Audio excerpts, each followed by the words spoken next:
Kabar duka kembali menyelimuti dunia hiburan tanah air. Sandi Permana, aktor yang dikenal luas lewat perannya dalam berbagai sinetron laga legendaris, meninggal dunia dalam insiden tragis yang mengejutkan banyak pihak. Sandi diduga menjadi korban penipuan di kawasan Cibarusa, Kabupaten Bekasi, Jawa Barat pada Minggu pagi. Insiden memilukan ini terjadi di sekitar tempat tinggal Sandi. Meski sempat dilarikan ke rumah sakit terdekat untuk mendapatkan pertolongan medis, nyawa aktor berusia 45 tahun itu tidak tertolong lagi. Hingga kini, pihak kepolisian masih melakukan penyelidikan intensif untuk mengungkap pelaku. Berdasarkan keterangan awal, pelaku diduga merupakan tetangga Sandi sendiri.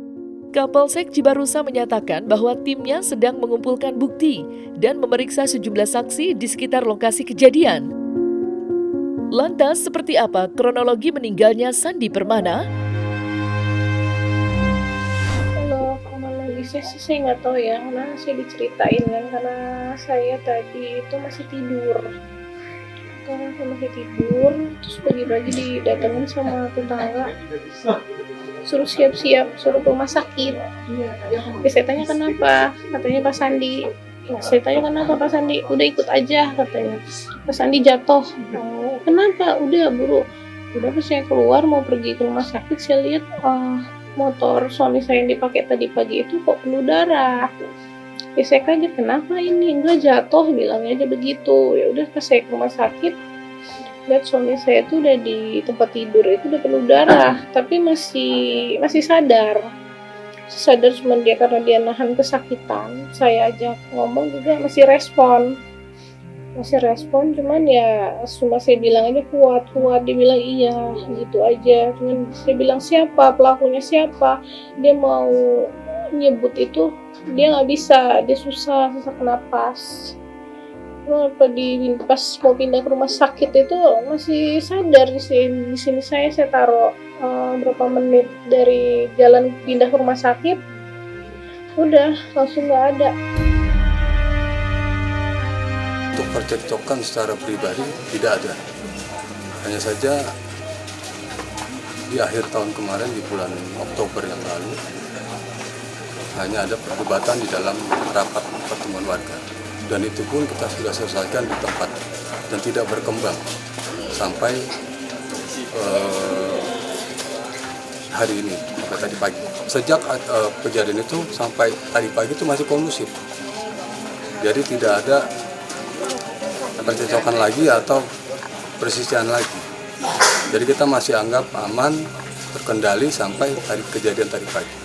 Menurut informasi dari warga yang membantu, itu diketemukan sekitar pukul 7:30 sampai pukul 8. Jadi antara lokasi dengan lokasi ditemukannya korban itu sekitar 50 meter. Karena si korban dari ketika terjadi masih sempat berlari untuk meminta pertolongan. Yang kebetulan di sini ada warga saya yang bekerja sebagai perawat di salah satu rumah sakit, yang kemungkinan si korban berpikir untuk mencari bantuan ke warga saya tersebut, tapi kebetulan masih dalam status dinas, jadi belum pulang. Sampai akhirnya jatuh dan tersungkur di rumah depan perawat itu. Infonya sekitar 3-4. Di bagian mana saja, Pak? Infonya badan, leher, dan kepala. Untuk sampai saat ini kita belum tahu dia menggunakan apa. Mungkin ya pelaku itu kan dia suka, karena waktu itu pernah kejadian atau berapa minggu yang lalu lah ya, pelaku itu lagi mangkas pohon. Nah, pas saya lewat itu dia kayak langsung gitu, kayak penuh dendam gitu. Nah saya tegur, saya bilang pelan-pelan, nanti kalau kena gimana, saya bilang gitu kan. Nah tadi pagi juga ada yang bilang katanya posisinya dia itu juga lagi pangkas pohon. Nah mungkin suami saya lewat, mungkin ya gitu juga kali posisinya, ditegur kali sama suami saya. Mungkin ditegur dia nggak terima. makanya mungkin suami saya langsung mungkin adu cekcoknya di situ, karena mungkin ya dia mungkin lagi mangkas, mungkin suami saya juga negur pelan-pelan gitu kali ya, jadi mungkin dia nggak terima, jadinya mungkin ya adu cekcok di situ tadi pagi. Kalau dendam sih ya nggak tahu ya, emang yang pelaku itu sih orangnya kan tertutup ya, nggak pernah ngomong. Cuma kalau untuk suami saya nggak ada dendam sama siapa aja. Cuma ya kalau nggak tahu ya kalau dia dendam apa sama suami saya. Ada memang waktu itu cekcok pas waktu dia rapat RT itu di bulan November, karena dia nggak terima karena kita komplain untuk masalah minum-minum. Itu dia nggak terima. Mungkin karena infonya kan katanya di base campnya ketemu botol. Dari yang cekcok itu dia udah ngeliatin gelagat nggak suka. Jadi kalau ketika ketemu saya berpapasan itu dia melotot. Saya lihat sih banyak banget ya, ada di kepala tuh ada beberapa, sama di badan, di perut, ya di dada sama di tangan itu banyak.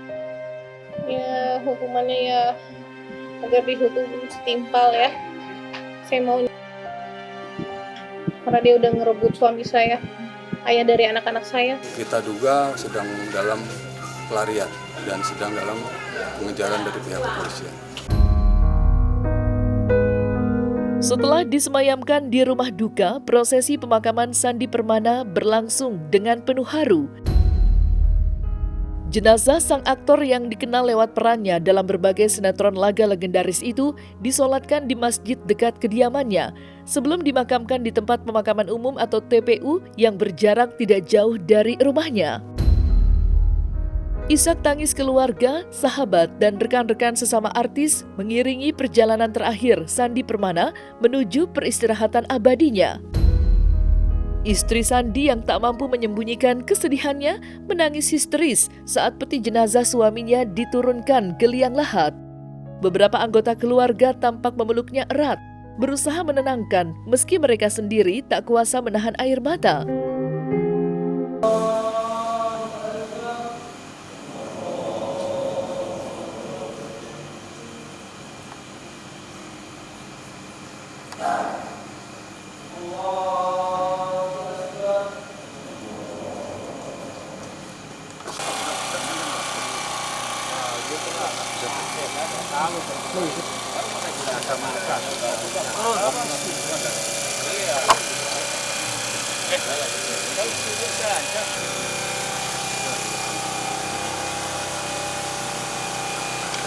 Ini dulu Pak.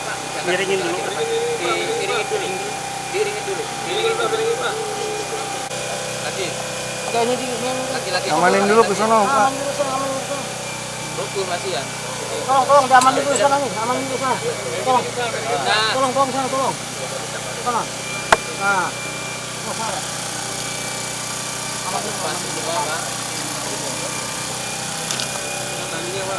Itu tadi kan masih ada plastik apa itu.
Jemaah sekalian yang dirahmati Allah Subhanahu wa taala, sebelum kita meninggalkan almarhum, mari kita sama-sama dengarkan talqin. Fungsinya talqin yaitu untuk memperingatkan kita semuanya yang pastinya akan mengalami hal yang sama, yaitu kematian. La ilaha illallah wahdahu la syarikalah lahul mulku wa lahul hamdu yuhyi wa yumiit wa huwa hayyun da'imun la yamutu biyadihil khair wa huwa ala kulli syai'in qadir. Kullu nafsin dha'iqatul maut, kullu nafsin dha'iqatul maut, kullu nafsin dha'iqatul maut.